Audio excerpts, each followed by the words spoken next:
Sabi ko, marami pa kaya silang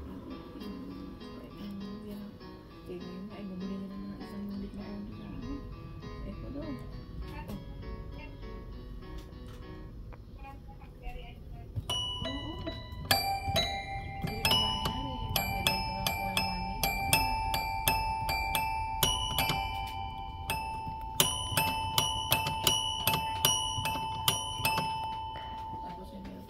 Pera sa bangko.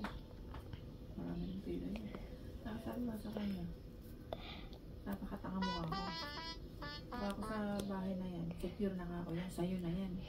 Secure na nga ako yan, nakatabi na yan kako, halimbawa para sa'yo, pagkakakuha. Tama nga, kami tayo tayong bahay eh. Ayun ko ay kayo, dumiit, ang gago pala kako eh.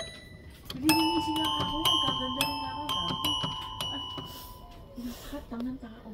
Ikaw ba naman, lumikya ka na ng house and flat, tapos sabihin mo, ayaw magpamit, ilago talaga. Sa ulo. Napakatangan tao. Pero hindi ako nakamit ng gano'ng katangan. Sabay gusto pala bigyan siya ng mansyon na napakaganda.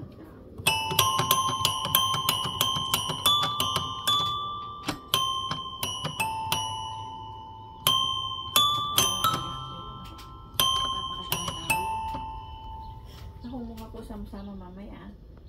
Sabi ko nung nanay ko sa mama ko daw ay sa parang ako tumuro ay kay bahay. Hindi ko daw niya eka maano eka. Kasi minsan ayoko naman ayoko maging involved sa kanilang ano yan. Ako sabihin kasi ng ganun ko. Ano pa ay eka. Kaya after ako sa ano nila. Kaya hindi ako na nakikisa ko sa hinangin ako lang sila. Sila ang may ano dyan. Pumunta ako. Kaya nga sila sinususul ako. Napakatanga naman ay naman magpasusul sa akin.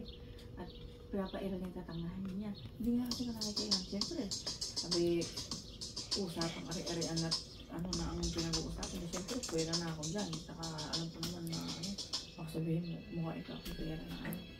Kung ako lang yan ako, kumali ko lahat ng bigay ko kumain. Saan natin ko lang? Ako ba naman namatay? Liligasin ko lang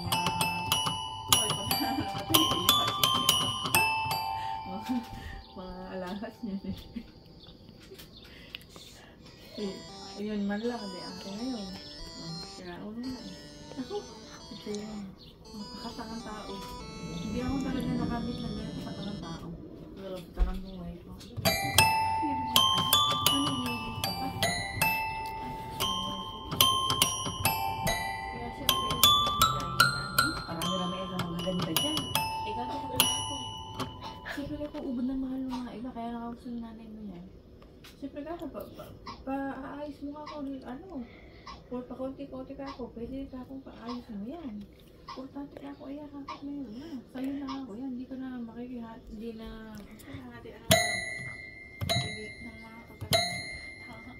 Hindi naman siya yung ubod ng pangit, kumbaga madumi lang talaga, siguro, matagal lang hindi natiran yun. Ay, talaga naman kikis-kisin mo talaga yung pagkagawin lang yung doon. Talaga ano, hindi naman yung super pangit na ano, dumi lang talaga yung paraket na dumi. Gano'n na yun, minunisin siyempre. Puro alikamok daw eh, parang happy. Sus, mariusap ka ako, bumili ka pala ka ako. Gusto mo ako bilhin yung ano nun, yung hotel ni Trump doon, doon ka ako, malinis ka. Kaya ulo nga is kasi super stress talaga dito. Super stress talaga naman. Tapos lalo na yan siya, ini-stress din ka. Ikaw ako, stress mo rin ka ako yan. Parang nalulong ko na kasi nga. Siyempre, nasanay na nakatira sa magulang. Ilang taon na siya. Kahit na may bahay siya, wala pa nga siyang bahay. Gusto na pera. Ngayon, iisip, paano kung namatay daw yung nanay at tatay niya? Paano na daw ang gagawin niya? Wala daw siyang alam kung paano daw ang mag-ano daw ng damo sa labas, hindi daw niya kaya. Kumbaga nga kasi na-spoil nga siya. Kasi nga, lahat nga ginagawa ng ganun sa kanya. Wala siya yun, hindi talaga nagmanak ng mga dito sa bahay. Nagtatrabaho siya, pero sabihin mo nga gawa dahil kailangan magpupunahin, wala siya. Paano eka tayong pupulotin yan? Tapos eka, kung may bahay man eka, napakarami naman na yung trabaho gagawin doon sa bahay. Pagka ikami na siya, dito na yung kakaya. Diyos ko, lahat na lang para kang bat. Oh, sabi ko, stress mo rin ka ako. Diyos ko po ka. Sabi ko dyan. Yung iba nga kakaitin lang. Bukod na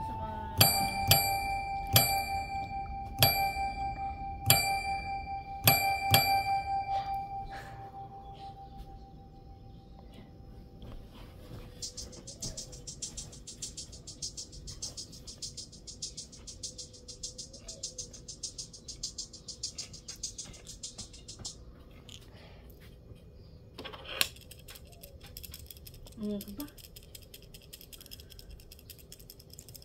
Kuya, naluluha nga.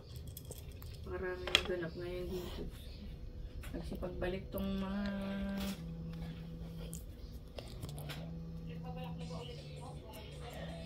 Ha?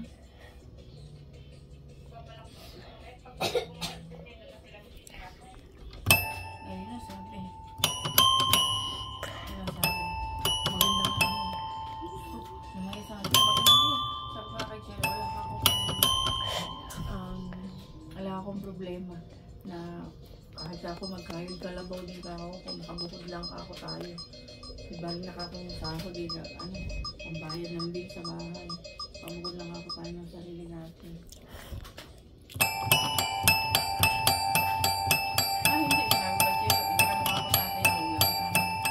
Hindi lang ako sa akin. Sinabi ko sa kanya. Kaya ayun na sinabi niya naman siya. Sa nanay niya. Aba, pumalit din eh. Pumalit. Siya ano. Kasi sabi niya siya, ano yung mga rin. Oo nga.